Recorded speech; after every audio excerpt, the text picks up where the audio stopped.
Hi, I'm Gregory Hines, here to say 64 words on behalf of Square One TV. Come here for a second. This show has got Mathnet, great music videos, game shows, funny sketches, Math Man, Dirk Niblick adventures, and more things than I can mention in a standard PBS promo, allowing 5 seconds for the local station tag. I watch it because it's fun, and it helps me in my work. I made it. That's 64 words. That's 8 counts of 8. Coming up next on WLIW. From the fabulous Fox Theater in Atlanta, two of country music's greatest acts team up to bring us an extraordinary concert. Don't miss the Oak Ridge Boys with Emmylou Harris in concert. Coming soon to WLIW. Long Island, a center for innovation with a diverse $41 billion economy made up of more than 85,000 companies. Our highly skilled workforce includes more than 50,000 scientists and engineers. Long Island has 1/3 of the state's high-tech manufacturing and more than 80 biotech firms. Give us a call at 1-800-528-2005 to find out about starting, expanding, or relocating your business to Long Island. Long Island, Long on innovation. Come see the light, come see the light. WLIW, PBS.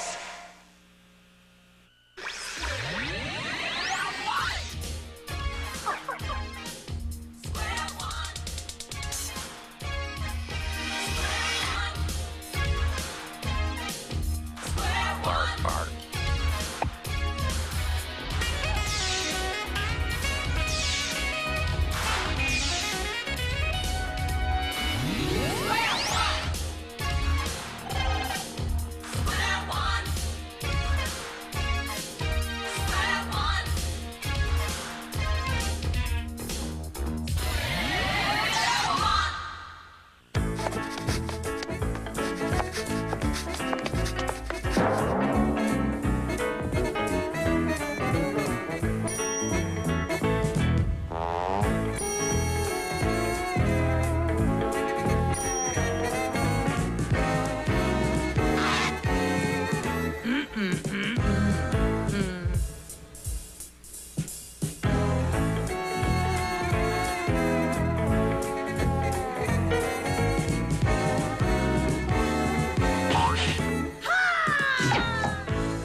If it's out there, it's in here. Math. You never know when you'll need it next. Time for Piece of the Pie, the game show where the answers to the questions come from you, kids in schools all over the country. Hi, I'm Reggie Cathy, and this is Piece of the Pie. And now let's meet the host of our show, MC Beverly Victor. Ooh, I like that, Reggie. That's hip. Hey, folks, how you doing? We have sensational contestants for you today, and I think you ought to meet them right here, right now. On the red team, we have Chris. Hi. DePauli. Hi. Hi. And captain of the red team, Anthony. The red team. Give him a round of applause. Yeah, give yourselves a round of applause. And over here on the blue team, we have Katie. Hi. Hassan. Hi. And captain of the blue team, Farah. The blue team. Yeehaw.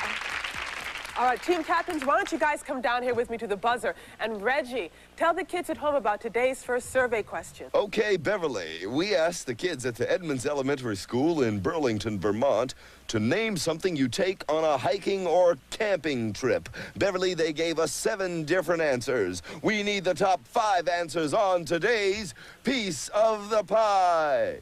Thank you, Reggie. Okay, you kids at home have heard today's first survey question. Team captains, yeah, you got it right. You got your hands over the buzzer because now you'll hear today's survey question.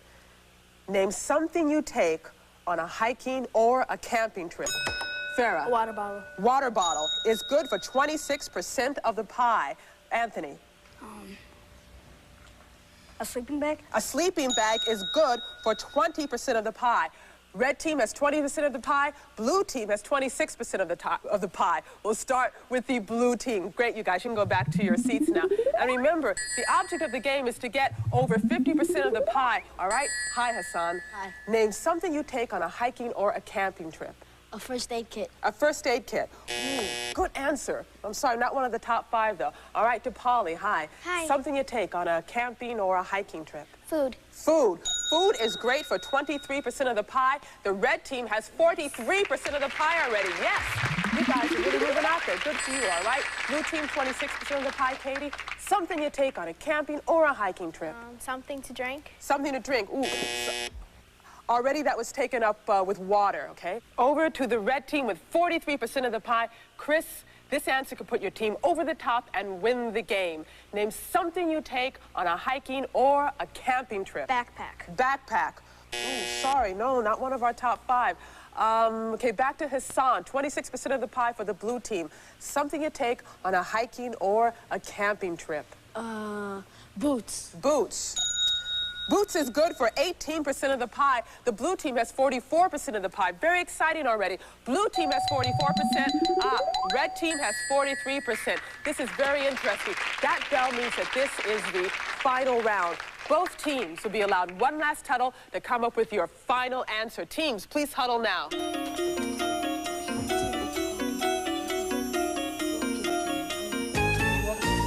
Okay, blue team with 44%. Farrah, something you take on a hiking or a camping trip. Equipment. Equipment. Ooh, sorry, not one of the top 5. All right, red team, 43%. Anthony, again, something you take on a hiking or a camping trip. Camping gear. Camping gear. Ooh, sorry, also not on the top 5. The blue team wins with 44% of the pie and a chance to go on to the lightning round. Good for you. All right. The answer that was on the survey were matches for 13%. Red team, you guys played a really good game. You really hung in there and worked as a team. I'm proud of you. Thanks a lot. Blue team, now's your chance to play the lightning round. Hassan, you come over here by me. And Katie, you're going to go off in the soundproof booth with Reggie. Good game, huh? Yeah. I know these are kind of tough. I haven't gone hiking in a while. I don't know if I could get all of these. I just went last month. So. Oh, yeah, so that's how you knew. Good, all right. We're going to start the lightning round now, and I'm going to ask you 3 questions. And you win points based on the number of kids who gave the same answer you gave. Okay. The target number for your team is 100 points. That means you and your teammate together have to come up with 100 points. And you have 15 seconds to answer the 3 questions. You ready? Okay. Good. Name something you might find in a woman's purse or pocketbook. A pen. A pen. Something you eat at an amusement park. Hot dogs. Hot dogs. Your favorite zoo animal. A polar bear. Polar bear. Good. All right. Stay right here. We're going to tally up your scores. I think you did really well. We asked you for something you find in a woman's purse. You said pen for 12 points. We asked you for something you eat at an amusement park. You said hot dogs, my favorite, for 29 points, bringing your team to 41 points.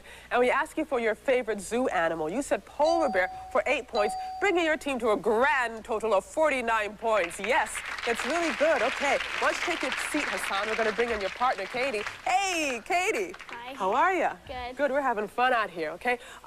So this is the lightning round, and I'm going to ask you the same 3 questions that I asked Hassan.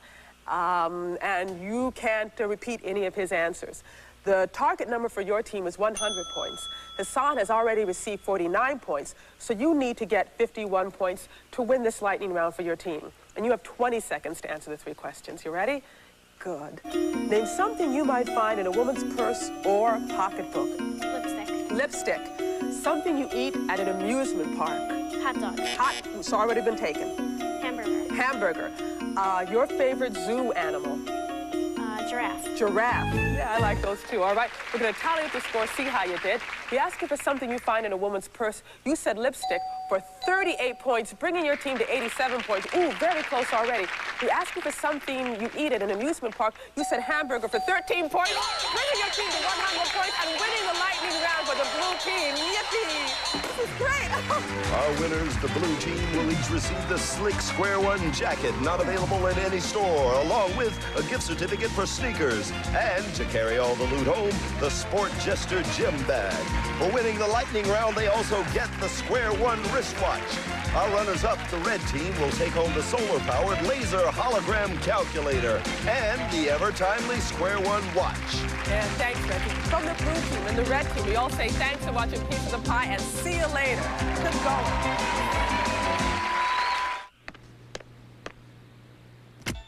Hello, happy cookers.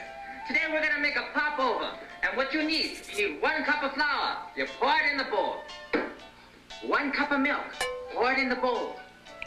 1 egg beaten. Pour it in the bowl. And the most important ingredient of all, 1 level teaspoon of baking powder. This is what puts the pop in the popover. Throw it in there. And you mix it all up. Mix, mix, mix. Baking sure is fun, isn't it? Yeah. And then you pour it in the pan. And then we pop over to the oven. And we set it in there for 20 minutes. Short show. And then you pull out and voila! A piping hot popover. Hey, what happened to your popover? Did you use that tablespoon instead of the teaspoon again? Oh, yeah. Oh, all right, well, we'll see you next week. Okay, bye-bye now.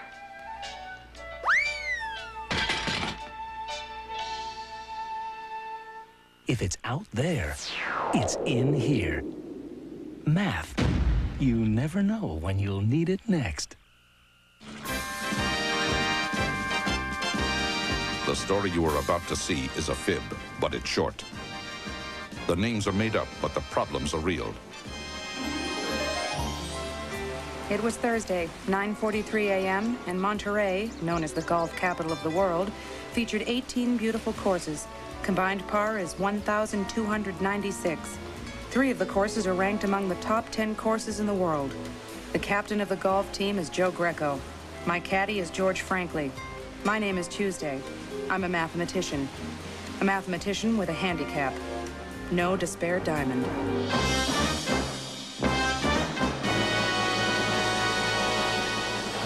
George and I have been working in Monterey, California, trying to protect a valuable gem from being stolen. Wouldn't you know, the first day on the job, the despair diamond has been stolen. A prime suspect disappointed us. Archie Leach was the likely culprit, but he didn't have the gem, nor was it found on the boat he flipped over on his exit from the party. We assumed it had sunk. We decided to dive for the stone, but we needed more information. And you're clean. In order to find exactly where the boat flipped over, we used a mathematical process called triangulation. George got a map of the bay, and we found 2 witnesses who saw the boating mishap from 2 different locations. We transferred the data to the navigational device called a Loran and went to sea. We dove, but had no luck. Based on new thinking that involved taking both surface and underwater currents into account, we made more dives. On the last dive, we found equipment from Archie's boat, but no diamond. Pliers were heaviest, Pat. Right. So they reach bottom first. Uh-huh. Then we found the dividers and a screwdriver. Aha. The weight and the shape of the stuff determine how long it takes to reach bottom. The longer it takes, the more it drifts because of the currents. Right. And here's where we found the pliers, the dividers, the screwdriver, and the watch. The watch took 5 seconds to sink 10 feet in the pool. How long did it take the simulated diamond to sink? 4 seconds. The spare diamond should have been... Right here, between the screwdriver and the watch. But it wasn't. Then John Steenbeck called us and said, It's a formal tuxedo slipper. Oh? Yeah, Joe found it washed up on the beach. George, the label says property of A. Leach. I thought it might interest you. It did interest us, and so did the fact that the shoe had a false heel. It didn't contain the diamond, but maybe the other one did. We decided to check it out.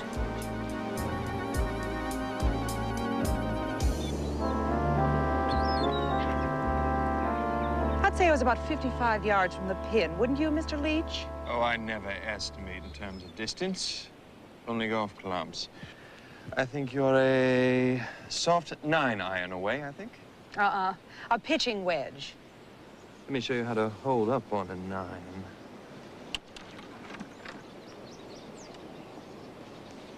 Now, don't pull back all the way. And when you follow through. I think when I said pitching wedge, you misunderstood.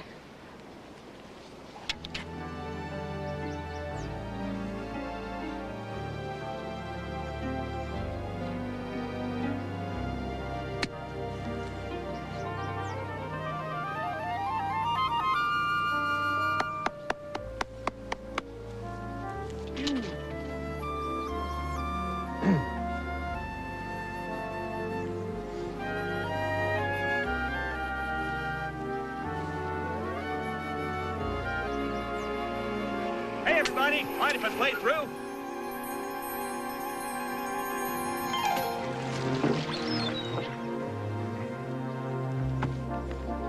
Hit any lucky shots today, Nora? Not a one, Nicky. How about you? No luck at all. Nice of you to join us, Mr. Chuck. I'll just take a par for the first 16 holes, drop a ball at 3 here, and play into the clubhouse. Oh, Mr. Leach, I almost forgot. I found your shoe the other day, washed up on shore. Thought you might like it back. It is yours, isn't it? Yes, yes, it is. Where did you say you found it? Ormentos Rock. Oh, drat. Have you the time? Yes, it's nearly 1 o'clock. I'm frightfully ashamed to say I have a previous engagement. You'll have to excuse me. We must do this again. Ta-ta! Bye-bye. 4! You found nothing at Archie's place? Yes, and plenty of nothing. I did find his other shoe, but it just had a regular lifted heel in it. No secret compartment, no diamond. And no cache of stolen jewelry either? Nope. Pat, I've been thinking. And? We've been assuming that the things that fell out of the boat when it flipped all went into the drink at the same time. True. Maybe the tools and other stuff we found did go over. They would have been stowed in a bench and it probably opened, and they were dumped. So you're suggesting maybe Maybe Archie had the diamond in his pocket. the boat drifted? And he lost it a few minutes later. Maybe we should hit the waves again. Uh-huh. But first, let's make a stop. Here's our oceanographic chart. Say, are you guys really with Mathnet? We are. What a class organization. Yeah. Here's where the first 3 dives took place. Well, if George's chart is accurate, then this is it. You were diving in water about 10 fathoms or 60 feet deep. What about our theory that the diamond was lost later and drifted further? Well, if it drifted further, then I would say you'd have a real problem diving for it. How's that? Well, look. If the despair diamond went over the ledge and into that canyon... You see, 27 fathoms, 35 fathoms. That's over 200 feet deep. This man can't dive that deep. This woman isn't very good at it either. I'm sorry. Well, neither man nor woman can dive that deep. But... Mabari can. Mabari and the ROV. Hey, Dad. If I bring it back early, could I borrow the submarine? Mabari was eager to cooperate with us, and we were soon aboard the Point Lobos.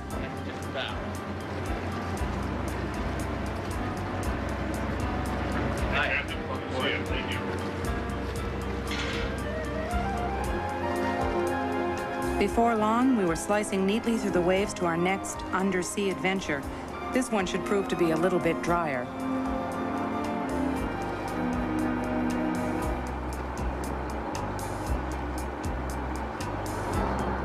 The waters were calm as we left the harbor, but when we got out on the ocean, it was very rough indeed.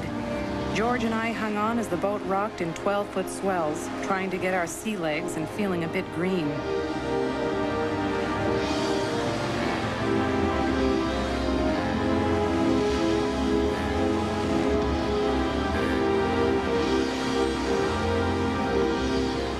We made our way below deck, where we could watch the television monitors as the Mabari crew deployed the ROV, their unmanned submarine.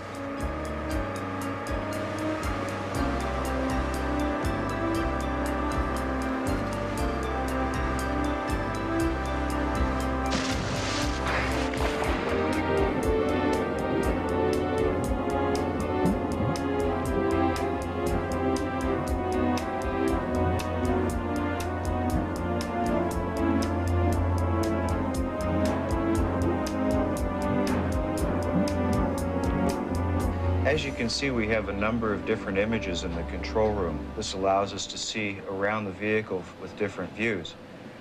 The image that we're looking at right now is a burrowee ctenophore. It's a gelatinous animal that's made up of, 98% water. They're typified by the teen rows you can see running down the outside of the body, and the heavy white line at the front of the head is the mouth. It captures other ctenophores for its prey.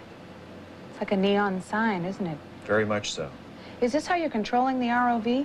That's correct. This is the joystick that controls all of the thrusters on the vehicle except for the vertical ones.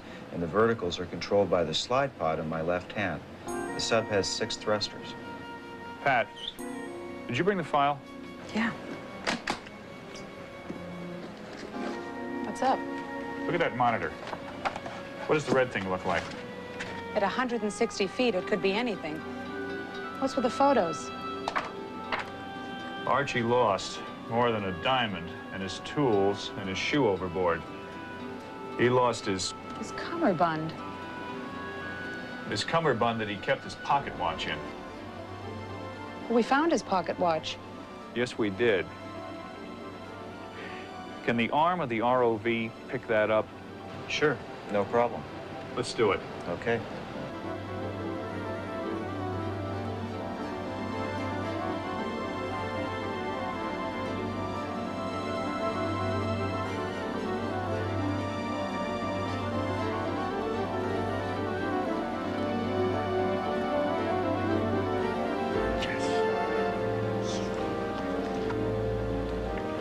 Let's go upstairs, Pat.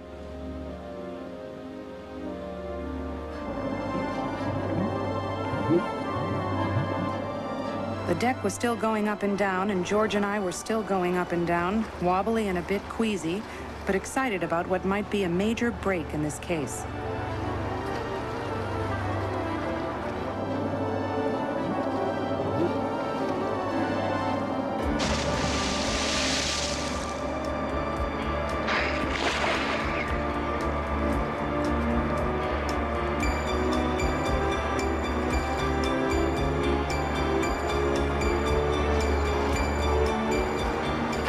That was Archie's cummerbund.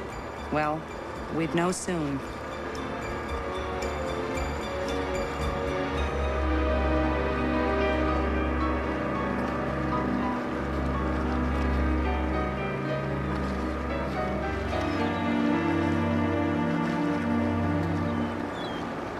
If you were Archie and you had just stolen a diamond and the United States Coast Guard was chasing you and your boat had flipped over, what would you do? George, I think knowing me as well as you do, you know what I would do. What would you do? I'd deep six my pocket watch and put the despair diamond in the watch pocket of the cummerbund and zip it up. In hopes that this bright piece of material could be spotted during a scuba dive? In those very hopes.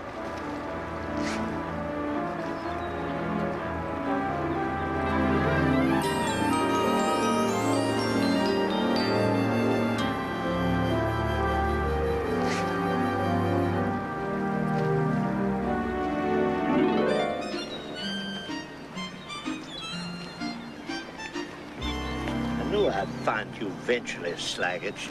Sheriff, we've been working. Oh, yeah? Seems more like a vacation to me, but I won't get into that.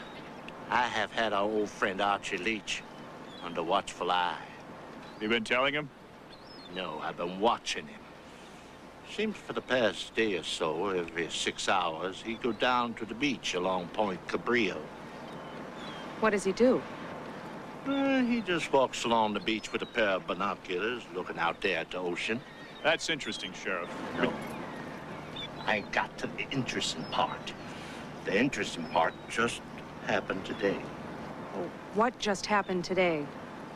About every 6 hours, he walks south along the beach, just about the time the tide comes in and out. Uh-huh. Yeah, but today, all of a sudden, he goes north to a Mentos Rock. George, isn't that where his shoe washed up? Uh-huh. When was the last time you saw him there, Sheriff? About 5 hours ago. He's due there in about an hour. Partners, let's roll.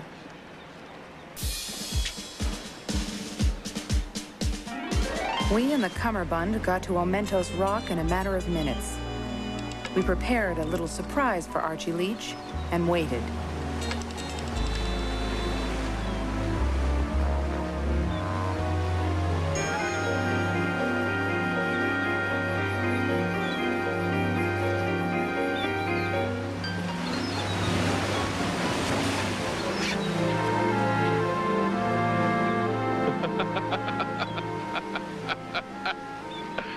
Oh, yes.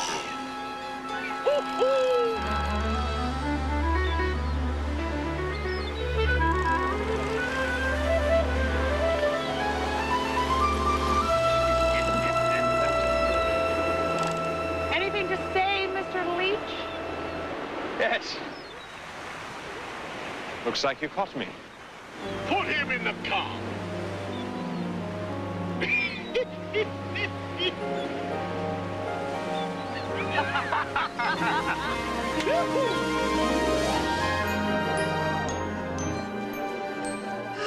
Oh dear, I don't know what I would have done had the diamond been lost forever. Always glad to be of service. Well, you Mathnetters have saved the day and made a good deal of money for the Save the Out-of-Door Fund in the process. We were happy we could help, Lady Astute. You are both so charming. And you, young man, have the wittiest sense of humor. Really? Yes. Thank you, Lady Astute. I especially love the story about the the can where people keep trash.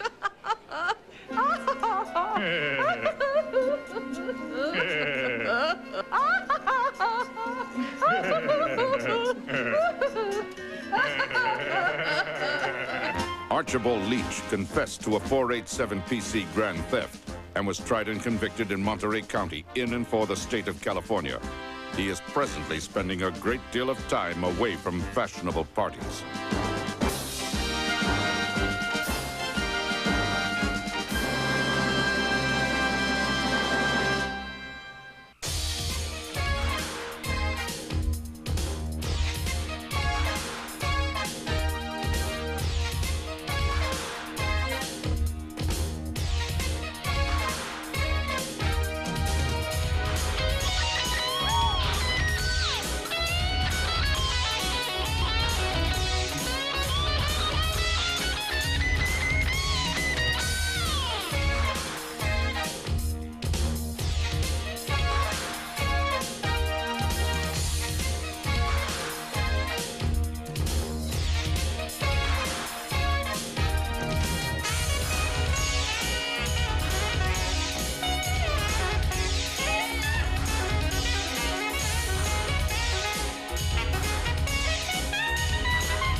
%100% of Square One TV is a production of the Children's Television Workshop. This program was made possible by grants from the National Science Foundation, the Carnegie Corporation of New York, the Corporation for Public Broadcasting, and by the financial support of viewers like you. Corporate funding of Square One TV is provided by the Intel Corporation Foundation. Intel's technology